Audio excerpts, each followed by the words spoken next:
मी किती चांगला ऍक्टर आहे मला माहिती नाही, पण मी नशिबान ऍक्टर आहे.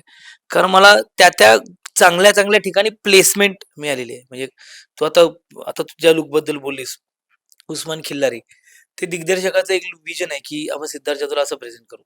तसंच हा गोपाळ कसा दिसेल, हे शंतनू सरांनी डोक्यात ठेवलं होतं, की त्यांना कसा हवाय तो. जसं त्यांना कैरी दिसली असेल सायलीमध्ये, तसं तो गोपाळ माझ्यात दिसला. हे मला खूप भारी वाटतं. कारण जय जयकार पाहिला होता आणि इंडस्ट्री असे भेटतो ना आपण प्रीमियरला भेटतो. "अरे दादा कसं चाललंय? छान चाललंय."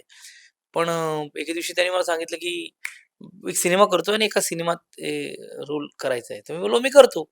नाहीतर मला उत्तम चांगले दिग्दर्शकांच्या हाताखाली काम केल्यामुळे आपणच ॲज अ ॲक्टर डेव्हलप होत असतो. आपण ते म्हणाले नरेट करतो फिल्म. पण मला नरेशनची गरज नाहीये. तुम्ही तुम्ही घेताय म्हटल्यानंतर मी आहे सिनेमात. पण गोष्ट ऐकवली, गोष्ट आवडली.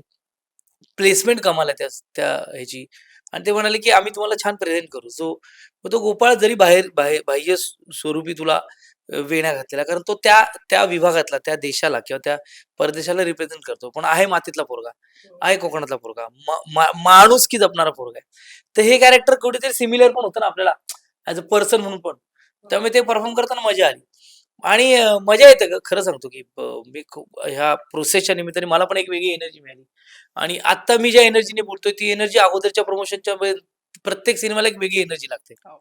"जी रे रे पैसाला" वेगळी लागली, "आता थांबायचं नाहीला" वेगळी लागली, "आतली बातमी फुटलीला" वेगळी लागली. पुन्हा शिवाजी राहिले तुम्हाला रिव्हीलच नंतर आपण केला होता. तर मला वाटतं, की ना ही त्या कथेची एनर्जी